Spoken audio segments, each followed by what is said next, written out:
উত্তর কোরিয়া এমন একটা দেশ যেটা নিয়ে পুরো দুনিয়ার মাথা ব্যথার শেষ নেই। বাইরে থেকে যতটা রহস্যময় ও নিঃশব্দ মনে হয়, কিন্তু ভেতরে এমন কিছু কড়াকড়ি আইন আছে যা জানলে আপনার বিশ্বাসই হবে না। আপনি হয়তো ভাবছেন কোনো দেশে এমন কি নিয়ম থাকতে পারে যা মানুষকে ভয় ধরিয়ে দেয়। উত্তর হলো, নর্থ কোরিয়া এমন কমপক্ষে 34টা নিয়ম আছে যা শুনলে আপনার গা ছমছম করে উঠবে। নর্থ কোরিয়াতে জন্মানো মানে আপনার জীবনটা শুরু থেকেই সরকার ঠিক করে দেবে। আপনি কোথায় থাকবেন, কি কাজ করবেন এবং কার সাথে বাস করবেন, সবই একটা সিস্টেমের ভেতরে আটকানো। প্রিমিয়াম মশলা, কোকো, কাস্টার্ড পাউডার সহ আরও অনেক বেকিং পণ্যের সমাহারে সেরা দিচ্ছে বিশুদ্ধতা ও উৎকর্ষতার নিশ্চয়তা। দেশ জুড়ে সেরা কনজিউমার গুডসের ডিলারশিপ চলছে। কিম পরিবারের বিরুদ্ধে মুখ খুললে শাস্তি শুধু আপনার না, আপনার নাতি পর্যন্তও হতে পারে। এটা ওদের 3 generations of punishment system. Internet ব্যবহার সেটা সাধারণ মানুষের জন্য একেবারেই নিষিদ্ধ। কেবল সরকার অনুমোদিত ইন্টারনেট ব্যবহার করা যায়, যেটা দিয়ে আবার বাইরের দেশের কিছুই দেখা যায় না। বিদেশি সিনেমা দেখা নিষিদ্ধ, দেখতে গিয়ে ধরা পড়লে যাবজ্জীবন কারাদণ্ড পর্যন্ত হতে পারে। এমনকি পশ্চিমা কালচারের অংশ হওয়া পোশাক যেমন জিন্স, সেটাও নিষিদ্ধ, কারণ তারা মনে করে জিন্স আমেরিকান সংস্কৃতির প্রতীক। চুল কাটার ক্ষেত্রেও স্বাধীনতা নেই। সরকার নির্ধারিত মাত্র 18 থেকে 20টা হেয়ারস্টাইল আছে, যার বাইরে কোনো হেয়ার কাট করলেই হবে শাস্তি।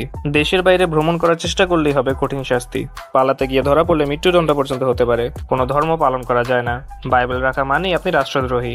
কিম পরিবারের ছবি বাড়িতে রাখতে হয় বাধ্যতামূলকভাবে, এবং তা আবার প্রতিদিন পরিষ্কার করতে হয়। ধুলো জমলে কিন্তু আপনার খবর নেই। যদি পরিষ্কার না করা হয় এবং ছবি নিচে পড়ে যায় এবং আপনি তা না তুলেন, তাহলে এটার জন্য কিন্তু আপনার শাস্তি হতে পারে। শোকের দিনগুলোতে যে কোনো কারণেই হাসাও নিষেধ। কিম পরিবারের কেউ মারা গেলে বা জাতীয় শোকের সময়, বিয়ে করলে বা আনন্দ করলে সরাসরি শাস্তি হয়। আর দেশে কেবল সরকার অনুমোদিত গানই গাওয়া যায়। নিজের মতো করে গান বানানো, বিদেশি গান গাওয়া সবই নিষিদ্ধ। ফোন ব্যবহারের ক্ষেত্রেও কড়াকড়ি।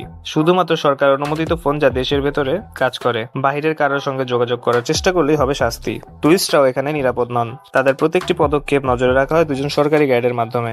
আর নির্বাচনের কথা বলতে গেলে সেখানে কেবল একজন প্রার্থীই থাকে, কিম জং উন। সবাইকে তাকেই ভোট দিতে হয়। সাধারণ মানুষের নিজের গাড়ি চালানো নিষিদ্ধ বলা হয়েছে। টিভি চ্যানেল মাত্র 3টি, আর সবই সরকার পরিচালিত, যাতে শুধু কিম পরিবারেরই জয়গান করা হয়। বাসায় হঠাৎ করে হানা দেয় সরকার অনুমোদিত পরিদর্শক দল, এবং কয়েকদিন পরপরই চেক করা হয় আপনি সরকার বিরোধী কিছু রাখছেন কিনা। দেশের বাইরে ফোন করলে বা বাহিরের আত্মীয়দের সাথে যোগাযোগ করার চেষ্টা করলেও হতে পারে আপনার মৃত্যুদণ্ড। সরকার নিয়ে কোনো প্রশ্নই করা যায় না। অর্থনীতি নিয়ে আলোচনা করা মানেই বিপদ। শিক্ষা ব্যবস্থাও পুরোপুরি সরকারের নিয়ন্ত্রণে।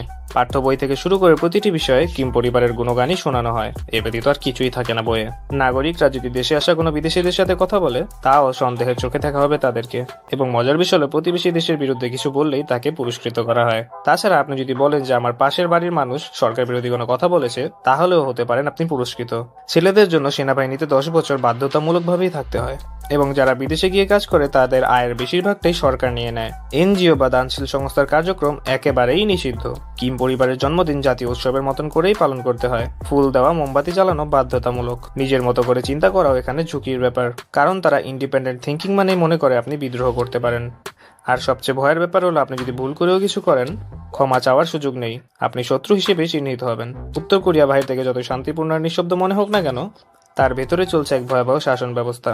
অনেকেই হয়তো আপনারা বিশ্বাস করতে পারবেন না এই 2026 সালেও এমন জীবন কেউ কাটায়। এটা বিশ্বাস করাও আসলে কঠিন।